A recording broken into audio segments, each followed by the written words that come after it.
नमस्कार बच्चों। नमस्कार मैम। नितिन, तुम बहुत छुट्टियां करते हो। आज 4 दिन की छुट्टियों के बाद स्कूल आए हो, ऐसा क्यों? मैम, मेरा पढ़ने लिखने का बिल्कुल भी मन नहीं करता है, लेकिन मम्मी पापा जबरदस्ती स्कूल भेज देते हैं। मैं पढ़ना नहीं चाहता, दिन भर बस घर में आराम करना चाहता हूँ। लेकिन ये तो बहुत बुरी बात है नितिन, तुम्हारे मम्मी पापा सही ही कहते हैं, हमें पढ़ना लिखना चाहिए। कुछ बच्चे ऐसे हैं जो पढ़ना लिखना चाहते हैं, लेकिन अपने घर की परिस्थितियों के कारण, अपनी गरीबी के कारण वो पढ़ नहीं पाते।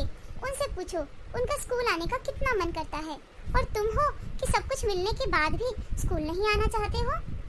मैम, मेरे घर में जो काम करने आती है उसका बेटा पढ़ना चाहता था, लेकिन उसकी मम्मा उसे बिल्कुल नहीं पढ़ाना चाहती। फिर मेरे मम्मी पापा ने उसे समझाया कि पढ़ने लिखने का जिंदगी में कितना महत्व है। फिर उसकी माँ राजी हुई और अपने बेटे को स्कूल भेजा। शाबाश तानिया, तुमने और तुम्हारे माता पिता ने बहुत अच्छा काम किया। आज मैं तुम्हें ऐसी ही एक कहानी सुनाने वाली हूँ जिसका लेखक पढ़ना लिखना चाहता है और पढ़ने लिखने के लिए वो अपनी जिंदगी में बहुत संघर्ष करता है।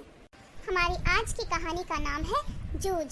लेखक है आनंद यादव। जूझ का अर्थ होता है संघर्ष करना। जूझ कहानी के पात्र हैं लेखक आनंदा, लेखक की माँ, लेखक के पिता जिन्हें वह दादा कहकर पुकारता है। क्योंकि आनंद यादव मराठी कथाकार हैं और मराठी में पिता को दादा कहते हैं। दत्ताजी राव, इन्हें देसाई सरकार भी कहा जाता है। कक्षा का शरारती बच्चा, जिसे सब चौहान का बच्चा कहते हैं। कक्षा का होशियार बच्चा वसंत पाटिल। मराठी अध्यापक नावा सौंदर्यकर। आनंदा अपने मन में कुछ सोच रहा है। लेखक आनंदा बहुत उदास है, वह अपने मन में कुछ सोच रहा है। पाठशाला जाने के लिए मन तड़पता है, लेकिन दादा से कैसे कहूँ? डर लगता है। अगर कहूँगा कि पढ़ाई करनी है तो हड्डी पसली एक कर देगा। कोई तो समझाए दादा को कि खेत में काम करने से कुछ हाथ नहीं लगेगा, कुछ कमाई नहीं होती। पढ़ाई लिखाई करूँगा तो नौकरी लग जाएगी, 4 पैसे हाथ में रहेंगे, विठोबा आना की तरह कुछ कारोबार किया जा सकेगा। लेकिन क्या करूं? काश कोई तो दादा को समझाए। इस बार भी दादा ने ईख पेरने का कोलू जल्दी शुरू कर दिया। दादा सोचते हैं कि कोलू जरा जल्दी शुरू किया तो ईख की अच्छी खासी कीमत मिल जाती है। सही ही सोचते हैं। जब चारों ओर कोलू चलने लगते तो बाजार में गुड़ बहुत ज्यादा आ जाता है और कीमत भी कम हो जाती है, और उस समय नंबर 1 और नंबर 2 का गुड़ बहुत आता है। हमारे जैसे खेतों पर बनाए गए नंबर 3 के गुड़ को कौन पूछेगा? इसीलिए दादा ठीक ही सोचते हैं, जल्दी कोल्हू चलाना शुरू करो और जल्दी बाजार में अपना गुड़ बेच दो।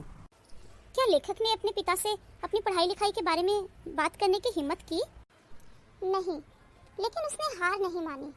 उसने सोचा क्यों ना माँ से पढ़ाई लिखाई के बारे में बात की जाए।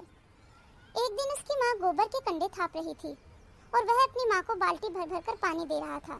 तभी उसने अपनी माँ के आगे पढ़ाई लिखाई की बात छेड़ दी। माँ, मैं पढ़ना लिखना चाहता हूँ। मेरा मन पाठशाला जाने को करता है। तुम दादा को समझाओ ना। खेतों में कुछ नहीं रखा, पढ़ाई लिखाई करूँगा तो नौकरी लग जाऊँगा और घर में 4 पैसे की मदद भी कर दूँगा। अब तू ही बता बेटा, मैं क्या करूँ? पढ़ने लिखने की बात की तो वह बरहेला सुअर की तरह गुर्राएगा। मैं भी चाहती थी कि तुझे कम से कम 7वीं क्लास तक तो पढ़ा ही दूं।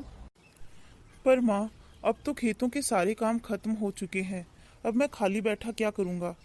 तुम समझाओ दादा को। अगर वो तुम्हारी बात नहीं मानते तो चलो हम दत्ताजी राव के पास चलते हैं। उनकी बात तो वो बिल्कुल भी नहीं टालेंगे। मैं भी चल पड़ूंगा तुम्हारे साथ।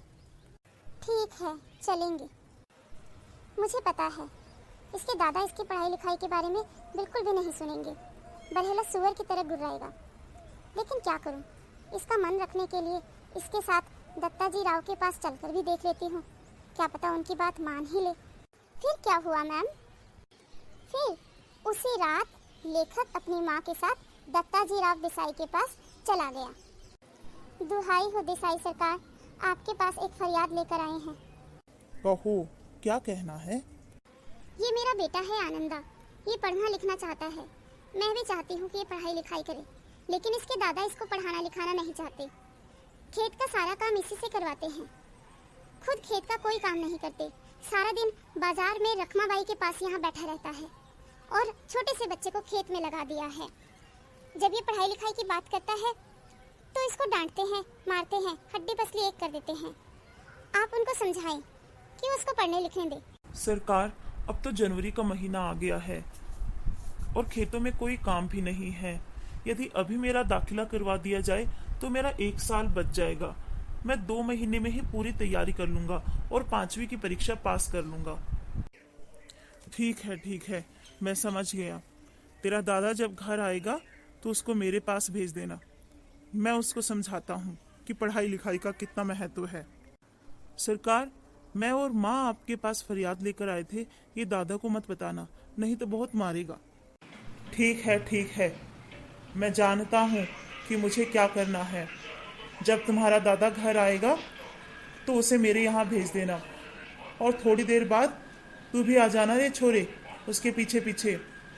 उसके सामने तुझसे जो पूछूंगा उसका सही सही जवाब देना, डरना मत। अब जाओ तुम। फिर क्या हुआ मैम? क्या लेखक का दादा देसाई सरकार के यहाँ गया? हाँ, जब लेखक का दादा घर आया तो लेखक की माँ ने उनसे कहा कि साग भाजी देने देसाई सरकार के यहाँ गई थी। उन्होंने मुझसे कहा, बहुत दिनों से तेरा मालिक दिखाई नहीं दे रहा है, क्या करता है आजकल, कहाँ है? जब घर आए तो मेरे पास भेजना। लेखक के दादा ने उनकी माँ से पूछा, कोई काम वाम था क्या? तो उसने कहा कि मुझे तो बताया नहीं, तुम ही जाकर पूछाओ क्या काम है।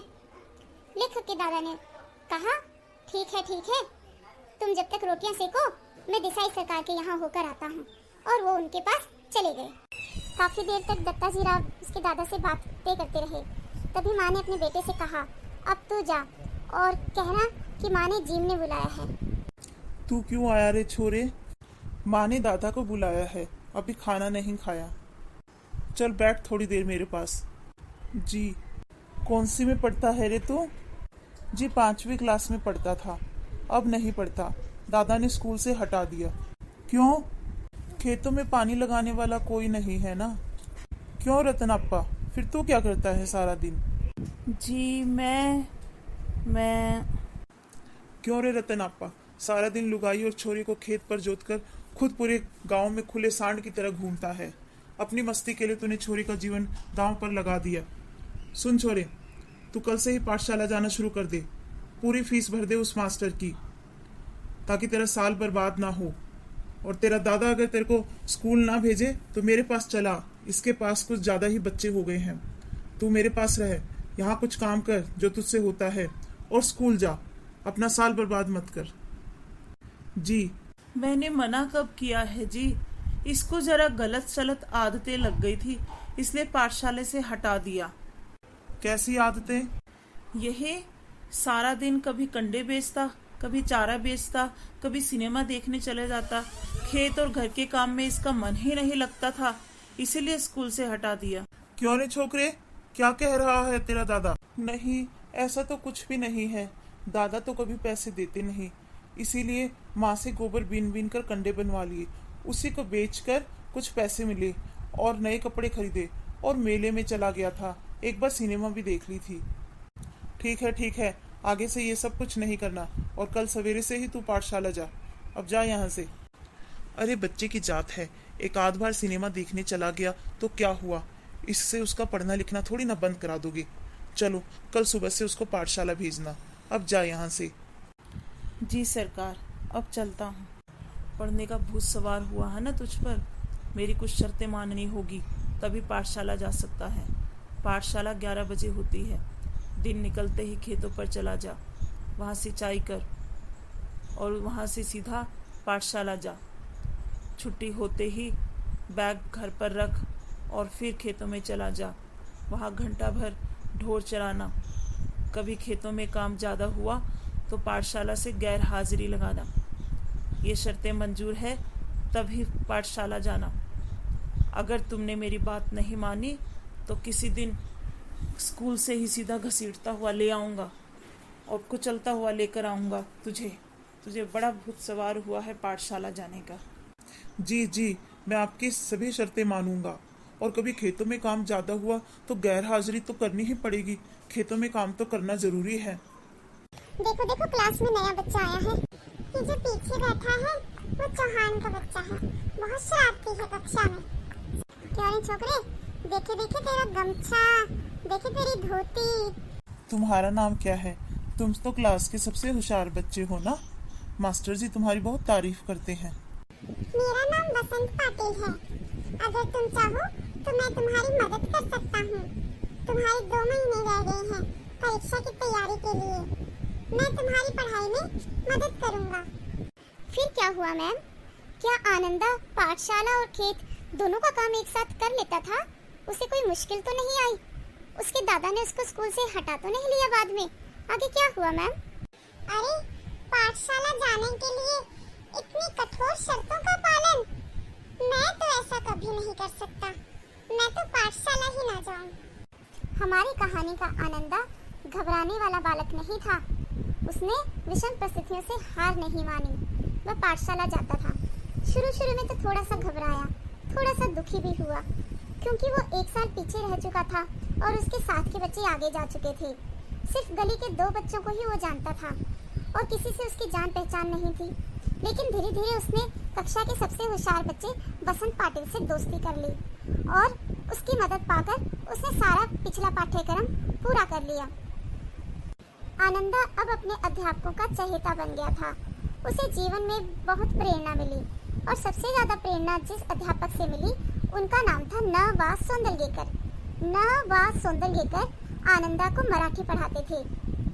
जब न.वा. सोंदलगेकर कविता पढ़ाते थे तो वो कविता को पूरे लय के साथ आरोह अवरोह यति गति अभिनय के साथ कभी गीत शैली में सुनाते थे और बीच बीच में दूसरे कवियों की कविताओं के उदाहरण भी देते थे और कभी कभी अपनी लिखी हुई कविता भी सुना देते थे।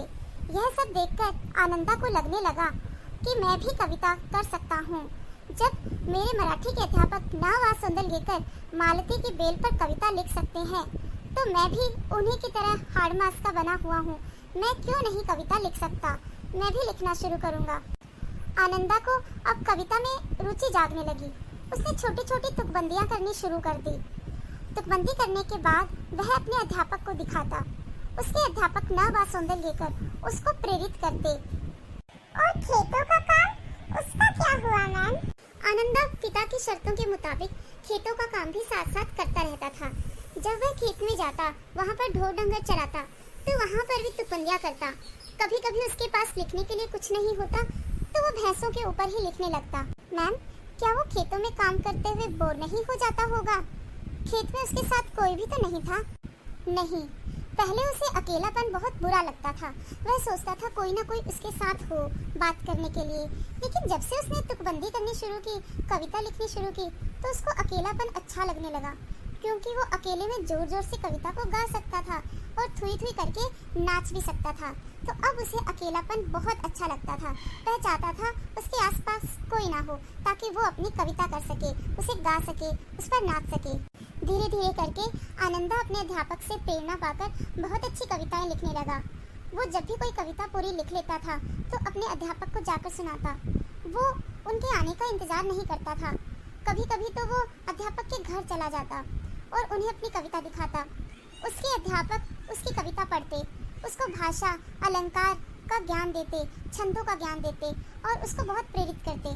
बहुत अच्छी कविता लिख लेने पर स्कूल के दूसरी कक्षाओं के सामने उससे कविता भी गवाते थे, जिससे आनंदा और भी ज़्यादा प्रेरित हो गया और अब धीरे धीरे करके उसकी भाषा सुधरने लगी थी। वह और भी अच्छी कविता लिखने लग गया था। अब यही आनंदा अपने जीवन में बड़े होकर मराठी के एक बहुत बड़े कथाकार बने। आनंदा ने पाठशाला जाने के लिए, पढ़ने के लिए कितना संघर्ष किया। माँ को मनाया, दत्ताजी राव की सहायता से अपने दादा को मनाया। उसने जीवन में कभी हार नहीं मानी। अब से मैं भी रोज पाठशाला आया करूँगा, कभी छुट्टी नहीं करूँगा। मैम, हमें आनंदा के जीवन से ये शिक्षा मिलती है कि हमें विषम परिस्थितियों से कभी घबराना नहीं चाहिए। जीवन में कठिनाइयाँ आए तो उनसे कभी हार नहीं माननी चाहिए। जीवन में हमेशा संघर्ष करते रहना चाहिए। और शिक्षा बच्चों का अधिकार है। बच्चों को पढ़ाई लिखाई की ओर ध्यान देना चाहिए। और जो बच्चे काम पर जाते हुए दिखाई देते हैं, काम करते हुए दिखाई देते हैं, हमें उनके माता पिता को भी समझाना चाहिए कि पढ़ना लिखना कितना जरूरी है। शाबाश तानिया, तुमने आनंदा के जीवन से मिलने वाली प्रेरणा को बहुत अच्छे तरीके से समझा दिया है, शाबाश। आज की कक्षा यही समाप्त होती है। हम कल फिर मिलेंगे इसी पाठ के साथ, इसके महत्वपूर्ण प्रश्नों के साथ। धन्यवाद। चलते हैं। शुभ दिन। सभी बच्चे अपना ध्यान रखना और पढ़ाई लिखाई में मन लगाना।